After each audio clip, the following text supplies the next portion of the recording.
Was an dem Moment do si froh 2 junge Bäumer zu hunn en Schwez den einer spielt just Gitter den Daniel an den Michael und zwar sind dat Morgi. Hallo. Hey. Also das ist jetzt so, ich habe ein kleines Spiel gemacht, auch das erste Mal jetzt für mich hier. Jetzt habe ich mit den Zuhörern, ehe ihr jetzt reinkommen seid, habe ich ein Spiel gemacht. Sie sollten mir eine SMS reinschicken mit einem random Wort, einem alltäglichen Wort, was überhaupt nichts mit euch zu tun hat oder mit uns, was ich in dem Interview unterbringen muss. Und wenn du rausfindest, welches Wort es ist, dann kriegst du von mir einen Wunschsong gespielt.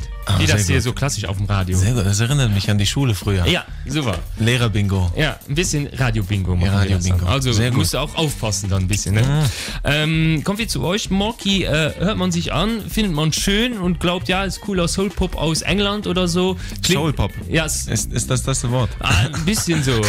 Souliger Pop. Liegt das ein bisschen auf der Hand, oder? Soul-Pop oder ja, trotzdem. Ja, es gibt ja auch, ich weiß es nicht. Aber es klingt schon sehr professionell. Nicht, dass Deutschland nicht professionell ist, aber es klingt nicht deutsch für mich. Ja, das stimmt. Aber das sind die Einflüsse, die wir mitgenommen haben über die Jahre. Ja, dass wir Soul gehört haben. Wir wollten kein Soul-Album machen. Es war einfach nur, ich wurde sehr beeinflusst von 60er, 70er Jahre Soul, aber wir hören auch ganz viel anderes, wir hören auch Bob Marley. Ja. Wie schwer ist das? Liegt das an eurem Talent oder an sehr harter Arbeit, dass ihr nicht deutsch klingt, dass ihr sehr international klingt? Talent haben viele. Ja. Aber wir arbeiten hart und diszipliniert. Wir haben sehr diszipliniert an diesem Album gearbeitet und wollen noch disziplinierter in Zukunft sein. Ne? Ja, ein bisschen international seid ihr ja schon. Also Sojanov und Weiner sind ja jetzt. Ja, ihr seid hier in Luxemburg und auch eure Nachnamen klingen schon etwas internationaler. Stimmt. Sojanov, ist das russisch oder? Bulgarisch. Bulgarisch, okay. Da kommt auch euer Name her, habe ich gelesen. Ne? Genau. Malki, kleiner Junge. Kleiner Junge. Das heißt, du hast auch schon als kleiner Junge geträumt, Musik zu machen. So klassisch.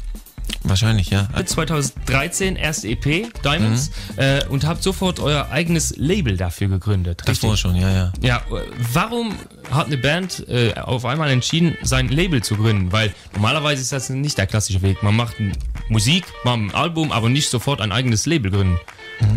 Ich bin so krass abgelenkt von dieser coolen Musik im Hintergrund. The Brute heißt er, das ist ein DJ. The Brute heißt er. Sehr cool. Ja. Die ganze Zeit läuft es, ich bewege mich die ganze Zeit.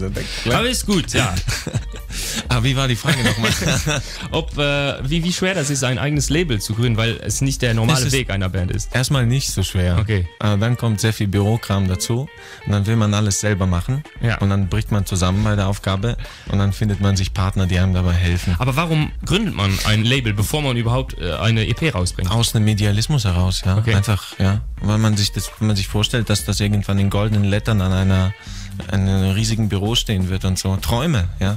Man ist Mitte 20 und man träumt, dass man sein eigenes Label hat, auf dem man tolle Künstler veröffentlicht, sich selber. Aber ist das dir wichtiger, jetzt als Musiker ein eigenes Label zu haben oder mit deiner Musik erfolgreich zu sein? Also, weil beides zusammen irgendwie, also schon möglich, aber...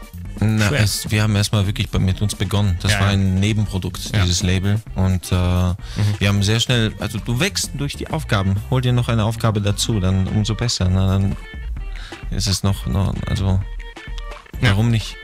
Wir reden gleich noch über eure Musik, den Soul-Pop oder ob es kein Soul-Pop ist. Du kannst noch ein bisschen die Musik hören, wenn du willst. Ja, sehr gerne. Gleich direkt mit der sympathischer Band Morgi. Hi, Umaldo. Wie gesagt, du nur an der Rockhall, aber wann willst du hinkommen?